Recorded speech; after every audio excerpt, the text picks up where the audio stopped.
Merci pour votre fidélité au programme de la 7 TV. Mesdames et messieurs, il est 13h. Bonjour, bienvenue dans ce journal. À la une de l'actualité, haute cour de justice, bien évidemment, l'Assemblée nationale qui a donc adopté 5 anciens ministres du régime de Macky Sall sont désormais dans le viseur de la justice. Il s'agit d'Ismaïla Madior Fall, de Moustapha Diop, d'Amadou Mansour Faye, Aïssatou Sophie Gladima et de Salimata Diop. Le cas Mansour Faye lui cristallise particulièrement l'attention.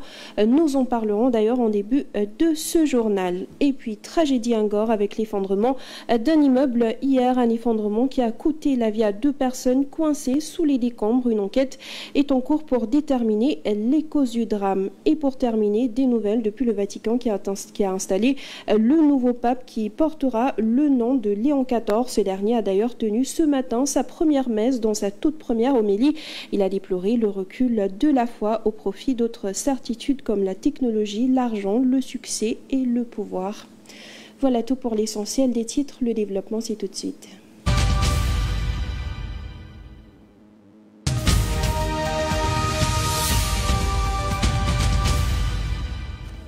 C'est donc désormais officiel. La mise en accusation de 5 anciens ministres a été adoptée par l'Assemblée nationale hier. Parmi ces derniers, le cas de l'ancien ministre du Développement communautaire, de l'équité sociale et territoriale cristallise la tension entre ces démêlés avec la justice et ses critiques contre le régime actuel. Mansour Faye est certainement sous pression depuis la perte du pouvoir. Moussa Mané.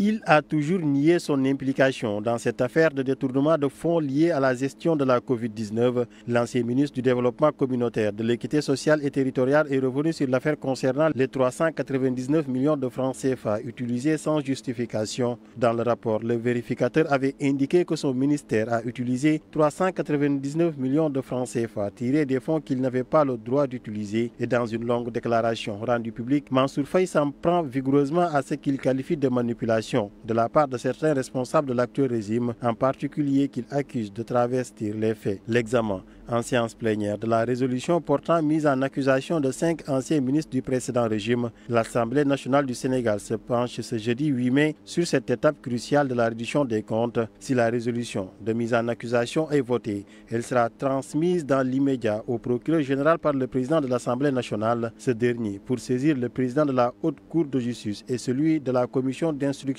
marquant ainsi le début officiel de l'enquête. À l'issue de son enquête approfondie, la commission d'instruction aura le choix entre 2 options, soit prononcer une ordonnance de non-lieu mettant fin à la procédure, soit décider du renvoi des anciens ministres devant la Haute Cour de justice pour un procès en bonne et due forme. Moussa Mané, très rapidement, retour donc sur la séance plénière d'hier à l'Assemblée nationale. Mansour Faye, Sophie Gladima, Ismaïla Madior Fall, Moustapha Diop et Salimata Diop sont officiellement renvoyés devant la Haute Cour de justice pour des fautes commises dans l'exercice de leurs fonctions, pendant que la majorité salue un acte de transparence. L'opposition, de son côté, dénonce une résolution illégale. Après un long débat, l'Assemblée nationale a adopté à la majorité les projets de résolution relatifs à la mise en accusation de 5 membres du gouvernement du régime sortant. Mansour Faye, Aïssatou Sophie Gladima, Ismaïla Madior Fall, Moustapha Diop et Salimata Diop sont désormais mis à la disposition de la Haute Cour de justice, une juridiction d'exception, la seule habilitée à faire comparaître d'anciens ministres ou chefs d'État. Il n'y a que l'Assemblée nationale qui est habilitée à prendre cette résolution de mise en accusation. Le pourquoi nous avons chargé, enquête de police def, on n'a pas cherché à charger, c'est l'Assemblée nationale qui qualifie les faits. Ce n'est pas la police, ce n'est pas le procureur de la République, mais c'est l'Assemblée qui qualifie les faits. Madame Assemblée, Selon les députés de la majorité, cette résolution marque un tournant important dans le processus de la reddition des comptes. La reddition des comptes est une mission que nous ont confiée les Sénégalais. Nous ne le faisons pas pour nous. L'impunité doit être bannie de notre pays. Nous irons jusqu'au bout de ce processus parce que le Sénégal a accusé un grand retard dans son développement à cause des détournements depuis 1960 à aujourd'hui.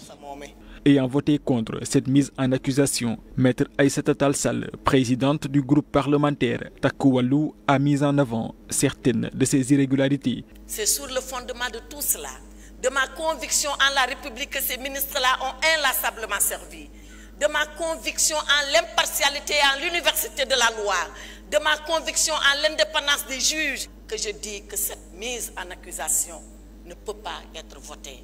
Elle ne peut pas être votée parce qu'elle est illégale. Elle ne peut pas être votée parce qu'aucune présomption n'existe et n'a été prouvée, rapportée contre ces ministres. À l'exception de Ismaïla Madior Fall, l'ancien garde des Sceaux, visé pour corruption, tous devront répondre devant la Haute Cour de justice des accusations de malversation dans la gestion des fonds destinés à la lutte contre la Covid-19.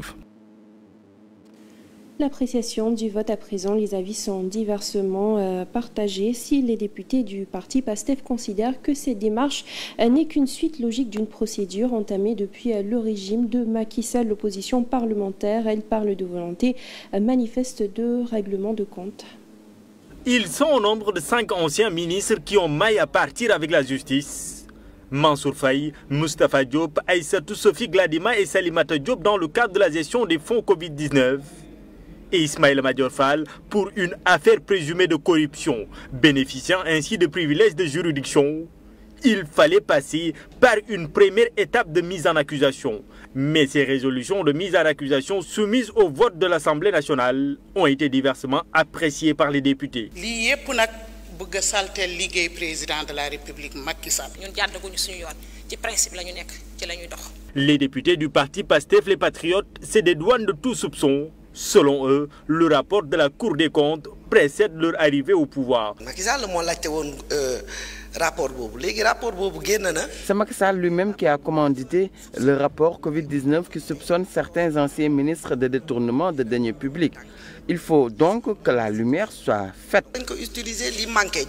Certains députés non inscrits constatent cependant des vices de procédure dans la démarche. Si on n'a pas un rapport d'audit, si on n'a pas les procès-verbaux d'audition au niveau des commissariats, est-ce que nous, on peut se permettre de dire voilà les infractions qu'on peut retenir contre ces personnes, alors que nous n'avons reçu que la lettre du ministre de la Justice à travers laquelle il est mentionné des faits. L'opposition parlementaire, quant à elle, voit derrière cette procédure une volonté manifeste de règlement de compte.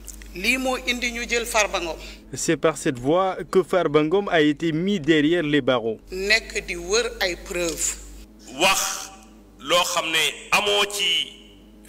On doit tous éviter de faire des affirmations gratuites à l'endroit des autres sans aucune preuve. Avant les débats et jugements au niveau de la Haute Cour de justice, les députés de la 15e législature ont donné un avant-goût sur la teneur des différents dossiers. Dans le registre des arrestations, le rappeur activiste Khalifa Ababakar Khoureyshiba, connu sous le nom de CN Khalifa, rappeur, a été placé en garde à vue par la division spéciale de cybersécurité. Cela fait suite à sa convocation ce jeudi par la dite unité spécialisée dans la lutte contre la cybercriminalité. Pour l'heure, les raisons précises de la garde à vue n'ont pas encore été dévoilées. Néanmoins, il faut noter que dernièrement, il a fait des déclarations sur les réseaux sociaux concernant le cas Wally Seck ou encore Amadou Sall, enfoui d'après lui aux États-Unis. Et pendant ce temps, dans les liens de la détention, Abdonguer, actuellement en prison, aurait, selon Madian Beldiane, entamé une grève de la faim. Le chroniqueur, connu pour ses interventions médiatiques, est actuellement détenu dans des conditions qui, selon ses soutiens, relèvent d'une injustice. Il est poursuivi pour diffusion de fausses nouvelles. Et puis nous en parlions dans les titres issus tragiques pour l'effondrement d'un immeuble à Ngor hier jeudi. Les deux personnes qui étaient restées coincées sous les décombres de l'immeuble effondré ont été finalement retrouvées sans vie. Une enquête est en cours pour déterminer les causes du drame. Pape Bandagé était sur place. Il est 18h. Au milieu des cravailles et des ruines, un engin Caterpillar s'acharne pelle après pelle à dégager ce qui reste de l'immeuble effondré. Cela fait des heures qu'il fouille les décombres dans l'espoir de retrouver des survivants. 2 personnes sont toujours portées disparues. Depuis l'effondrement du bâtiment survenu ce matin du jeudi, aux alentours de 9h, les secours sont à pied d'œuvre. Sapeurs-pompiers, gendarmes, volontaires, tous sont mobilisés. Ces recherches tout de suite nous ont permis à 10h40 déjà de découvrir une première victime, donc de genre masculin, et donc qui était consciente. Il nous a fait savoir que effectivement d'autres personnes se seraient trouvées à l'intérieur de cette bête noire. Pendant près de 10 heures, leurs efforts n'ont rien donné.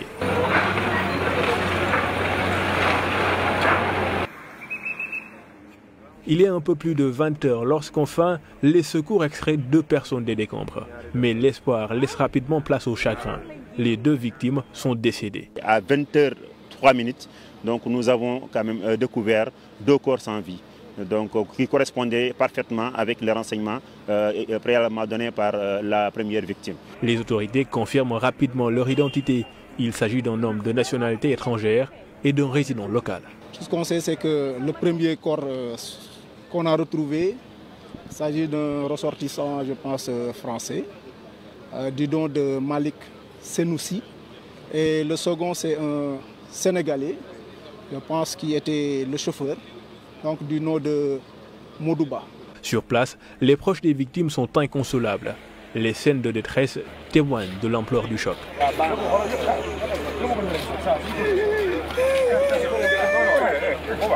L'unité de gendarmerie en charge de l'opération précise qu'une enquête est d'ores et déjà ouverte pour faire la lumière sur ce drame. Tout ce que je peux dire par rapport aux circonstances, c'est qu'une enquête a été ouverte, donc je ne peux pas m'avancer là-dessus. L'immeuble de 4 étages était-il conforme aux normes de construction? Y a-t-il eu négligence ou malfaçon? L'enquête devra déterminer si cet effondrement est le résultat d'un accident ou si des responsabilités humaines sont à pointer du doigt. En entendant les conclusions, Ngor pense ses blessures, une nouvelle fois frappé par un drame que l'on aurait pu peut-être éviter.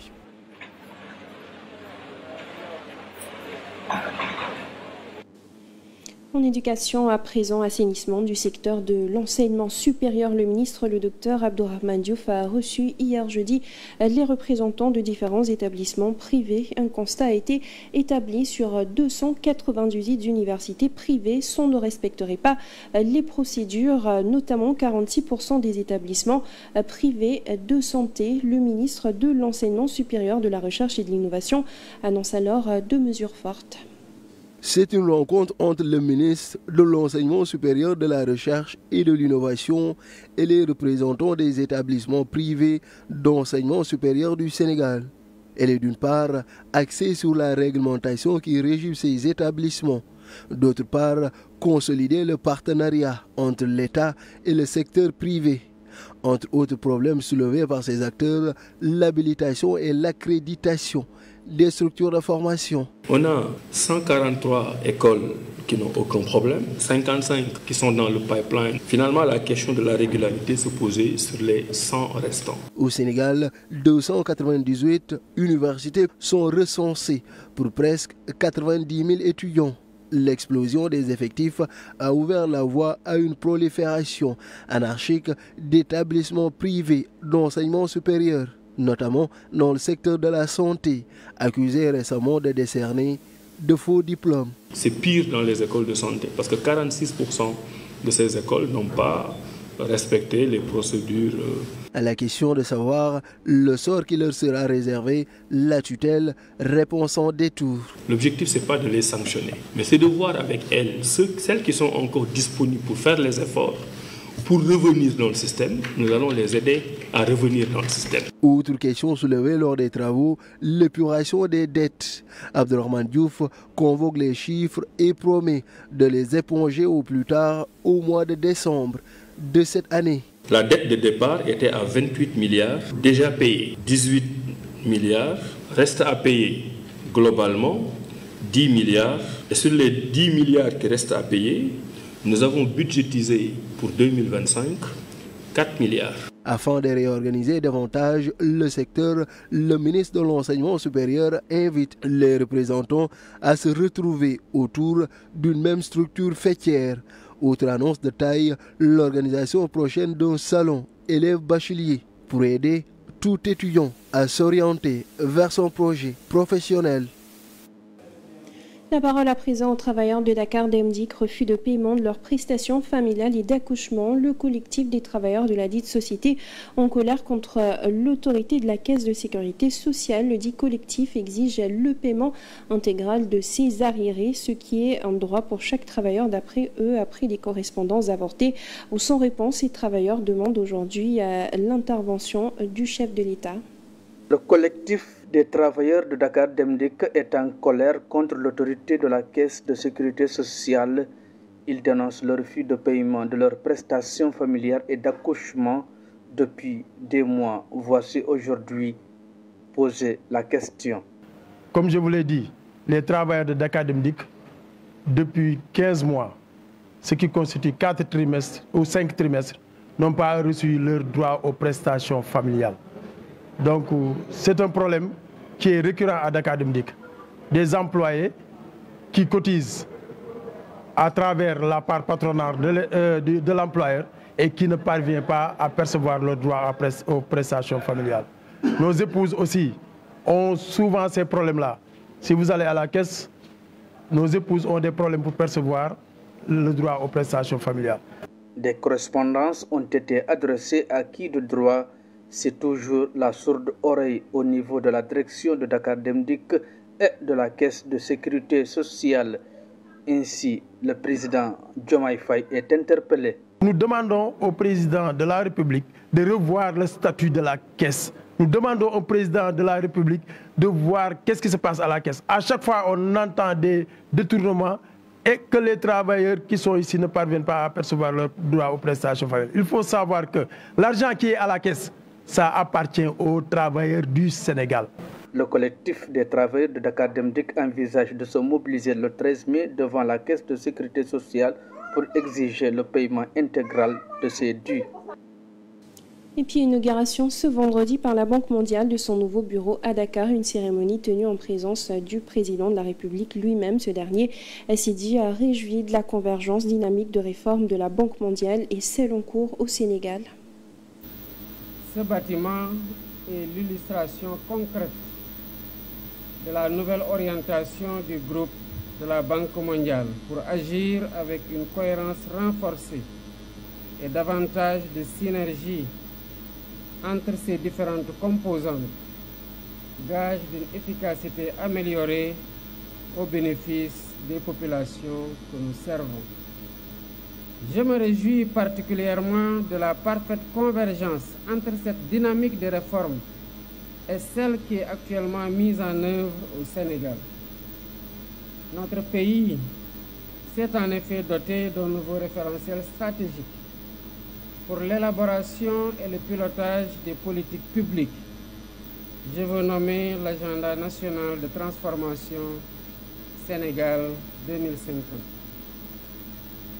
Cette vision porte notre ambition pour une transformation systémique de notre pays, fondée sur les principes de transparence, de probité, de bonne gouvernance, et visant à bâtir un Sénégal souverain, un Sénégal juste, un Sénégal prospère. Et puis à l'approche de la Tabaski à présent, les vendeurs qui étaient installés sur le parking du stade Léopold Sédar Senghor, désormais dégarpis, se disent inquiets par rapport à leur vente. Ils demandent alors l'autorisation d'occuper les lieux, ne serait-ce que le temps de la célébration de la fête. Leur réaction. On a constaté que l'État nous a octroyé 3 sites, à savoir la CICES, le plage de Djamalai et les Maris. Mais vu les 3 espaces, on sait que le parking Stade Léopold Sédar Senghor est peut-être 2 ou 3 fois plus grand que ces sites-là. Et vraiment, ces 3 sites ne peuvent pas contenir tous les éleveurs. Ça, c'est le premier constat. Le deuxième constat est que ces 3 sites, peut-être l'accès est un peu difficile aux éleveurs. Parce qu'aller à la plage de Djamalai avec un camion rempli de moutons, avec ces sables dunes-là, ce n'est pas facile d'y accéder quand même. Nous tenons à dire aux autorités que s'ils peuvent surseoir sur leur décision de laisser pour cette année-ci la forêt ici au stade Léopold Sédar Senghor jusqu'à l'année prochaine peut-être, parce qu'on voit que pour l'instant il n'y a aucune construction, il les travaux n'ont pas encore démarré. Donc pourquoi pas ne pas laisser les éleveurs organiser l'opération de la Tabaski jusqu'à l'année prochaine. Et nous en parlions dans les titres. L'Église catholique a désormais son nouveau pape, ce dernier qui a d'ailleurs célébré sa première messe ce matin à la chapelle Sixtine, élu donc ce 8 mai 2025. Léon XIV de son nom civil, Robert Francis Prévost, devient le premier pape originaire des États-Unis. Théologie discrète au parcours missionnaire marqué, il incarne une figure de transition entre fidélité et tradition et ouverture à une Église plus universelle et sociale. Ce 8 mai 2025, l'Église catholique a élu son 267e souverain pontife, Robert Francis Prévost, un cardinal américain originaire de Chicago qui a choisi le nom de Léon XIV. Il devient ainsi le premier pape issu des États-Unis. Né le 14 septembre 1955, Robert Francis Prévost est d'ascendance française et italienne. Il a rejoint l'ordre de Saint-Augustin en 1977, prononçant ses vœux solennels en 1981. Ordonné prêtre en 1982, il a poursuivi ses études en droit canonique à Rome, obtenant une licence en 1984. Il a ensuite été envoyé en mission au Pérou, où il a exercé diverses fonctions pastorales et éducatives pendant plus d'une décennie. En 1998, Prévost est élu provincial de la province augustinienne Notre-Dame du Bon Conseil aux États-Unis. 3 ans plus tard, il devient prieur général de l'ordre de Saint-Augustin, un poste qu'il occupera jusqu'en 2013.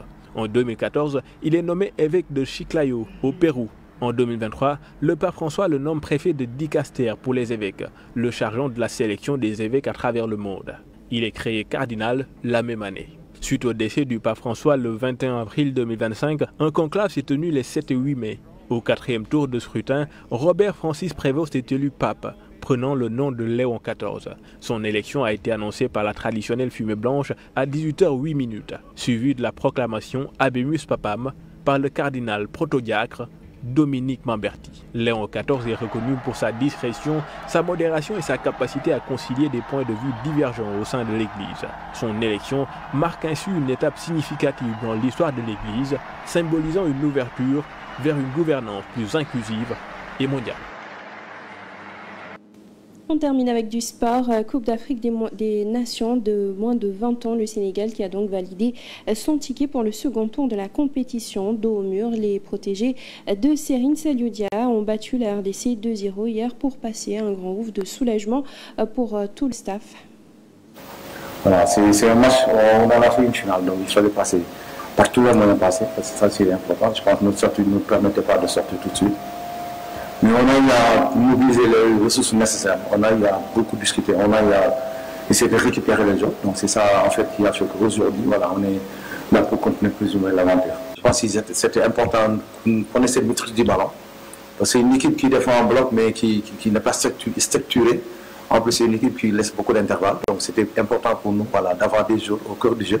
Voilà, pour nous permettre encore une fois de contrôler et de jouer nos excentres. Parce qu'il nous fallait aller très vite sur les flancs. C'est une équipe aussi qui est très mature, donc c'était important nous de mettre du rythme, de l'intensité. Voilà, c'est ça qu'on a fait, ce qui les a poussés à faire des fautes. Place tout de suite à la revue de presse.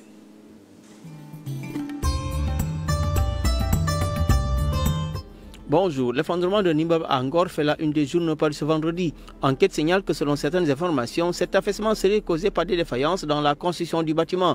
Le propriétaire a construit un immeuble de 5 étages sans s'assurer de la solidité du fondement. 2 morts retrouvés sous les décombres, un survivant extrait par les sapeurs-pompiers, mais des fissures ont été observées selon le journal Enquête vers 6h45 du matin par le gérant du supermarché au rez-de-chaussée. La tribune évoque l'effondrement de l'immeuble et parle de 2 morts, dont un étranger. 12 heures d'agonie sous les gravats, un Sénégalais et un Franco-Algérien périssent. Les 2 victimes qui étaient bloquées dans les décombres pendant 12 heures ont été retrouvées sans vie par les sapeurs-pompiers, selon le journal. Vox Populi abonde dans le même sens et parle de 2 morts et un blessé grave dans le spectaculaire effondrement d'un immeuble. Restons dans le journal Vox Populi qui revient sur les mises en accusation sous forme de réquisitoire à charge contre 5 anciens ministres et des pontes de la paire. Sophie Gladima Sibi poursuivi pour un préjudice évalué à 193 millions de francs CFA. Association de malfaiteurs malfaiteurs et détournement des deniers publics. Moustapha Diop, lui, est dans le lot et poursuivi pour faux usage de faux, prise illégale d'intérêt, détournement des deniers publics, entre autres. Salimata Diop, elle, pour association de malfaiteurs et complicité. Mansour Faye pour un préjudice provisoire évalué à près de 2 milliards. Corruption, concussion, prise illégale d'intérêt. Ismaël Madior Fall, lui, pour tentative d'extorsion de fonds, blanchiment de capitaux. Point actu sur cette affaire titre, l'Assemblée nationale passe à l'acte. Tous les 5 ministres envoyés à la Haute Cour de justice par les députés. Mais Aïssa Sall Sall appelle à réfléchir sur la particularité. Pour Abdoulaye Tall, il ne s'agit pas de règlement de compte personnel. Mais selon l'info, cette mise en accusation, c'est la minorité qui dit sentir un parfum de règlement de compte. Même son cloche pour Source A qui indique que ce sont les 5 majeurs qui ont été livrés à la Haute Cour de justice. Il s'agit de Ndeye Saly Diop Dieng, de Mansour Faye, Sophie Gladima Sibi, Ismaël Madior Fall et Moustapha Diop. L'observateur lui se penche sur 63 comptes opaques pistés par la DIC, crédités plusieurs centaines de milliards de francs CFA. Ces comptes, selon le journal, ont été ouverts sans autorisation ni mention dans le budget. Pas de Diop, mais cette fois-ci de John, en l'occurrence Sanu John, cet ancien parlementaire. Sont les Échos, c'est Macky qui traque Sanu John, car ce dernier l'a accusé d'être le propriétaire du fameux compte de 1000 milliards. Le Peuple quotidien s'en est vertement pris à Sanu John, qui reste son journal introuvable. Une accusation fausse, mais le huissier de justice peine à le retrouver. L'élection du pape, la surprise venue d'Amérique, titre Sud Quotidien, souligne qu'en choisissant le nom de Léon XIV, le nouveau pape inscrit son pontificat dans l'histoire tout en ouvrant une page inédite. Jamais auparavant, un Américain n'avait accédé au trône de Saint-Pierre. Le quotidien Le Cotin titre Léon XIV, un saint siège au Vatican. Il s'est placé dans la continuité de l'œuvre de Pape François et il hérite d'une église confrontée à plusieurs défis. Selon Walf Quotidien, aucun des 5 cardinaux africains ayant participé à l'élection du nouveau pape n'a pu succéder au pape François décédé le 21 avril dernier. En sport record titre, coup double pour le Sénégal pour 2 victoires, une en beach soccer et une autre pour la CAN U20. Bonne lecture.